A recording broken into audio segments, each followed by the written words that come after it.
Price the lord. ದೇವರಿಗೆ ಸ್ತೋತ್ರವಾಗಿರಲಿ.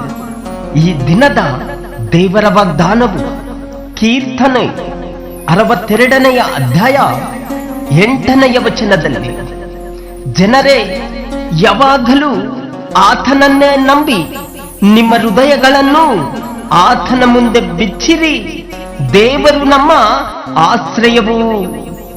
Amen. ಹೌದು ಪ್ರಿಯ ದೇವ ಜನರೇ, ಯೆಹೋವನಿಗೆ ಭಯಪಡುವುದರಿಂದ ಕೆಲವು ನಿರ್ಭಯ ಆತನ ಮಕ್ಕಳಿಗೆ ಆಶ್ರಯವಿದ್ದೇ ಇರುವುದು. ಭಯಪಡಬೇಡಿರಿ, ಧೈರ್ಯದಿಂದಿರಿ. ಏಕೆಂದರೆ ನಮ್ಮ ಹೃದಯಗಳನ್ನು ಆತನ ಮುಂದೆ ಬಿಚ್ಚುವುದಾದರೆ ನಮ್ಮ ರಕ್ಷಣೆಗೂ ಮಾನಕ್ಕೂ ಆತನೇ ಆಧಾರನಾಗಿದ್ದಾನೆ. ನಮಗೆ ಬಲವಾದ ದುರ್ಗವೂ ಆಶ್ರಯವೂ ಆತನೇ. ಆಮೆನ್. ಹೌದು ಪ್ರಿಯ ದೇವ ಜನರೇ, ನಮ್ಮ ಇಕ್ಕಟ್ಟಿನ ಸಮಯದಲ್ಲಿ ನಮಗೆ ಸಹಾಯ ಮಾಡುವವರು ಯಾರು? ನಾವು ಸೋತು ಹೋದ ಸಮಯದಲ್ಲಿ ನಮ್ಮನ್ನು ಬಲಪಡಿಸುವವರು ಯಾರು ಎಂದು ಈ ದಿನವೂ ನೀನು ಹೇಳುವುದಾದರೆ, ಪ್ರಿಯ ಸಹೋದರನೇ, ಪ್ರಿಯ ಸಹೋದರಿಯೇ, ಆತನು ನಿನ್ನ ಬಿನ್ನಹವನ್ನು ತಿರಸ್ಕರಿಸಲಿಲ್ಲ. ನಿನ್ನ ಮೇಲಿನ ತನ್ನ ದಯೆಯನ್ನು ತಪ್ಪಿಸುವುದಿಲ್ಲ. ಆತನೇ ನಿಮ್ಮನ್ನು ಕಟಾಕ್ಷಿಸಿ ಆಶೀರ್ವಾದಿಸುವನು. ಅಂಜಬೇಡ. ಆದರೆ ಆತನು ಮಾಡುವ ಉಪಕಾರಗಳಲ್ಲಿ ಒಂದನ್ನು ಮರೆಯಬೇಡ.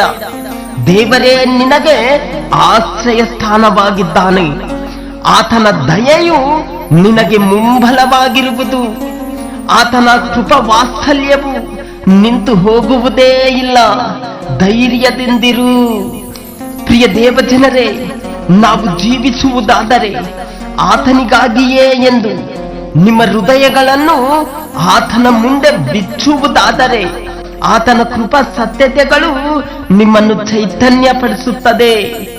ಯೆಹೋವನು ಕುಗ್ಗಿ ಹೋದವರಿಗೆ ಆಶ್ರಯವು, ಆಪತ್ಕಾಲದಲ್ಲಿ ದುರ್ಗವೂ ಆಗಿದ್ದಾನೆ. ಆಮೆನ್. ಇನ್ಯಾರನ್ನು ಬಯಸಲಿ ದೇವಾ ಈ ಲೋಕಯಾತ್ರೆಯಲ್ಲಿ? ಇನ್ಯಾರನ್ನು ಬಯಸಲಿ ದೇವಾ ಈ ಲೋಕಯಾತ್ರೆಯಲ್ಲಿ? ಓ ಈ ಲೋಕಯಾತ್ರೆಯಲ್ಲಿ